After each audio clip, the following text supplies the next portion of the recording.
అందువల్ల మహానాడులో వీళ్ళు ఏమైనా చేసిన గొప్ప పని ఒక్కటైనా ఉంటే దాని గురించి చెప్పుంటే బాగుండేది.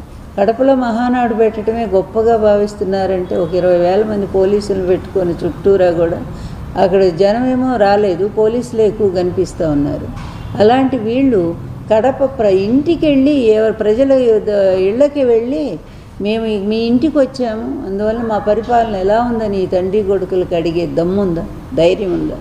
కడపే కాదు, రాష్ట్రంలో ఏ మూలకైనా సరే మీ ఇద్దరు వెళ్ళి మా పరిపాలన ఎలా ఉంది, మా పరిపాలన చూసి మాకు ఓటేస్తారా అని చెప్పి ఒక్కసారి జగన్ గారిలాగా అడగండి. పాంప్లెట్ జగన్ ఏమేమి అమలు చేశాము, ఇవి చేయలేదో టిక్కు పెట్టి చెప్పండి అని చెప్పిన ధైర్యం మరి మీరు చేయగలరా? అన్నిటినీ కూడా సర్వనాశనం చేశారు. జగన్మోహన్ రెడ్డి గారు ఒక పద్ధతి ప్రకారంగా రాష్ట్రాన్ని అన్ని రంగాలను ముందుకు తీసుకెళ్తూ అటు అభివృద్ధిలో ఆంధ్రప్రదేశ్ నంబర్ 1 చేశారు. అదేవిధంగా మరి జిఎస్టీలో కూడా ఆంధ్రప్రదేశ్ నంబర్ 1 అయింది, పోలీస్ వ్యవస్థ నంబర్ 1, రైతు భరోసా నంబర్ 1, తర్వాత చేయూత నంబర్ 1, నాడు నేడు స్కూల్స్ నంబర్ 1, ఇలా చెప్పుకు అమ్మఒడి నంబర్ 1. ఈ విధంగా ఇతర దేశాల నుంచి కూడా వచ్చి ఈ పథకాలు ఎలా అమలు చేయగలుగుతున్నారని చెప్పి చూసి వెళ్ళారు.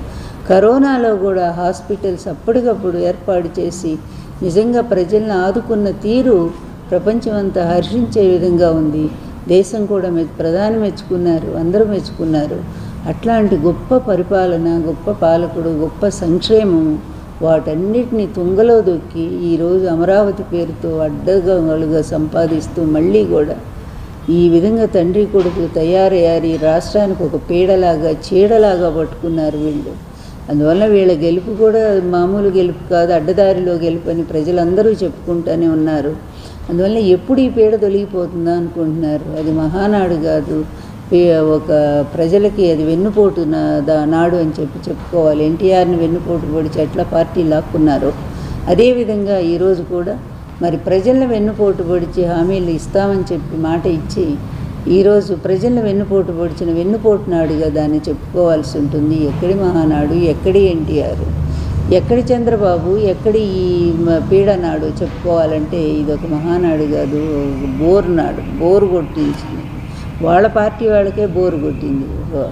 అందువల్ల అట్లాంటి ఈ కార్యక్రమం అట్టర్ ఫ్లాప్ అయింది. అది తండ్రి కొడుకులకు కూడా తెలుసో తెలియదు. వాళ్ళ మూర్ఖత్వంలో వాళ్ళు అలాగే ఉంటారు. వాళ్ళు గొప్పగా ఊహించుకుంటూ ఎవరైనా సరే ఒక పరిపాలనకు రావాలనుకున్నటువంటి వాళ్ళు ప్రజలను ఆకట్టుకోవాలి, ప్రజలకు మంచి చేసి దగ్గర అవ్వాలనుకోవాలి. ఈ విధంగా ప్రజల్ని ఊళ్ళకు ఊళ్ళు బెదిరించి దళితులందరిని ఊళ్ళలోంచి తరిమేస్తారు. ఆడపిల్లలను అన్యాయంగా చెరుస్తున్నటువంటి వాళ్ళకు అండగా ఉంటూ పవన్ కూడా అట్లా తోడయ్యాడు, వాళ్ళకు తోడయ్యాడు. ఈ ముగ్గురు కలిసి ఈరోజు రాష్ట్రాన్ని ఎంత సర్వనాశనం చేస్తున్నారంటే సర్వనాశనం అయిపోయింది ఆల్రెడీ. ఎక్కడికో పోవాల్సినటువంటి ఆంధ్రప్రదేశ్ ఎంత పెద్ద పెద్ద పరిశ్రమలు వచ్చినాయో అవన్నీ ఇప్పుడు ఎక్కడున్నాయో కూడా అడ్రస్ లేకుండా కేవలం ఒక ఎవరో కోసం పెద్ద పెద్ద పారిశ్రామికవేత్తలను కూడా తరిమేసే పరిస్థితి ఈరోజు. ఆ బాంబే నటి ఎవరు, ఆమె కోసం అటువంటి జిందాల్ సంస్థనే తరిమేసినటువంటి ఘనత ఒక చంద్రబాబుకే దక్కుతుంది.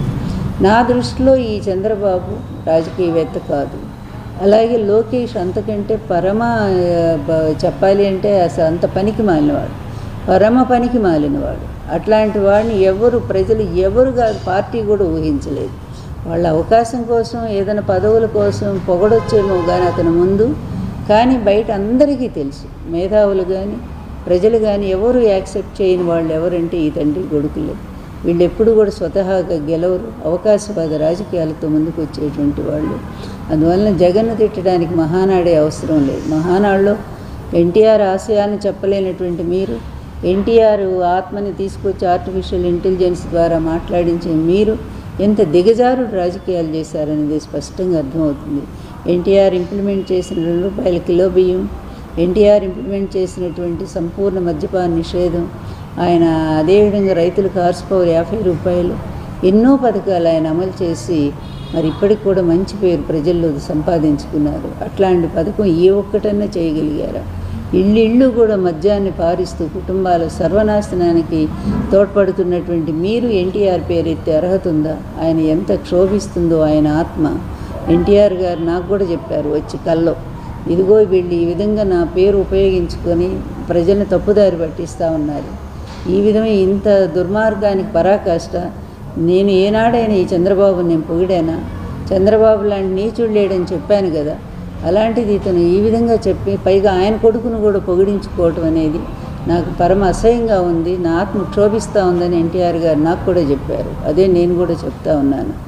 అందువల్ల అది మహానాడు కాదు, ఒక పీడానాడు అని చెప్పుకోవాల్సిన అవసరం ఉంది.